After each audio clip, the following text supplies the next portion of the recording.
got Pelé, number 10, always the master and the scorer of goal number 3. Centers to Pelé. Oh, welcome back. The world has lost a true legend, huh? Pelé, known as the king of football, who won a record 3 World Cups, dying at the age of 82 after a battle with colon cancer. Yeah, and while his name was synonymous with soccer, he represented more than just that, but also hope, unity, and community for fans around the world who knew him as a hero both on and off the field.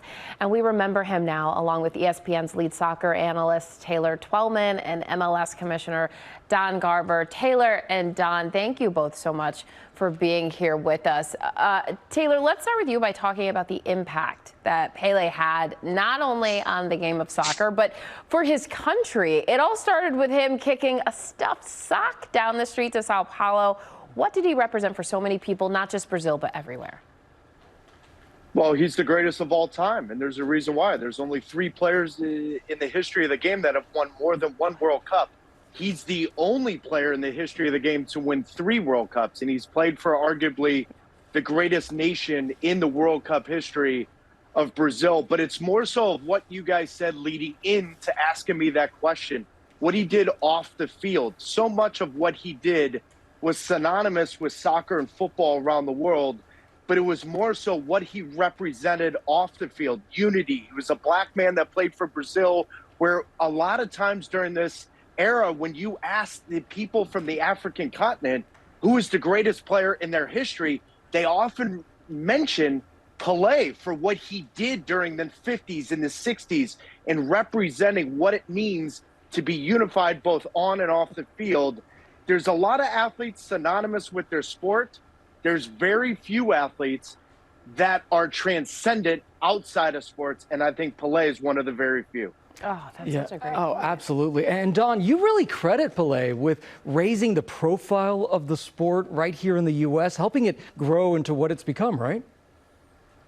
You know, absolutely, Gio. You know, there are very few people in our lives, let alone in our industry, that represent sort of the beauty of what they do. It's not just their success off the field, but every photo that you see of Pelé, he's smiling. He brought joy to the game and took this beautiful game and showed people that it's not just about how you play and how many trophies you win, but it's how you can play what the Brazilians call jogo bonito, the beautiful game with joy. He came to the United States with the NASL and the Cosmos, and he introduced to the American public what this sport could be, and that sport now lives in Major League Soccer, and it lives in the National Women's Soccer League. It lives with millions and millions of people who play the game the way Pelé really dreamed they would. And Don, I love what he called his talent. He called it a gift from God. That's really the only way, he says, that he could explain his abilities. Without a doubt, this was the greatest footballer of all time. What do you believe he brought to the game that no other player has brought? I think he brought hope. You know, this idea that Taylor said it right. You know, he was a black man from Brazil. He was a small guy. He had incredible skill, but he played the game in a way that all of us really aspire that the game can be played.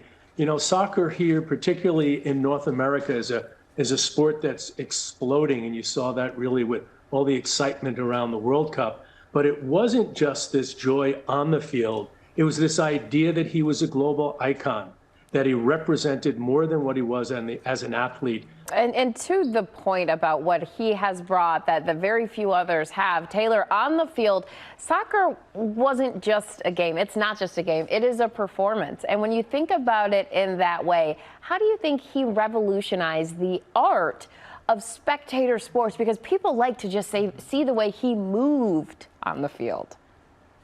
Well, look at these highlights. I mean, you watch some of these highlights. These are in black and white, and yet we just watched the World Cup 2.5, 3 weeks ago, and some of the best players in the world are trying to emulate what Pelé did in the late 50s and 60s. And oftentimes it's difficult to compare athletes from different eras, but I think it's understated what Don just mentioned. Every single picture you saw of Pelé with a ball at his feet or off the field, what was the one constant? The smile. And so I think the best way to describe what Pelé gave to the game was before he arrived, it was soccer football. After he arrived, it was the beautiful game, because everything he did was giving back to the game. And when I met him twice in my life, the most recent was in 2012, and I had 45 minutes of interviewing him in front of 300 people here in Boston. And everything he talked about was what the game did for him, not what he did for the game. And I think that resonated more than anything I've ever heard any athlete talk about. There's a humility there. This is the greatest footballer, soccer player in the history of the game. And that he almost talked in reverence that he still owed the game because of everything it gave him. Humility and hope. What a legacy to leave behind. You can't ask for something better than that. Taylor and Dawn, thank you so much for joining us here on GMA3. Great.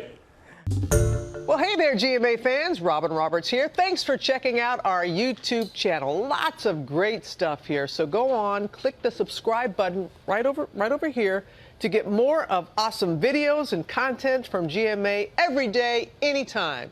We thank you for watching, and we'll see you in the morning on GMA.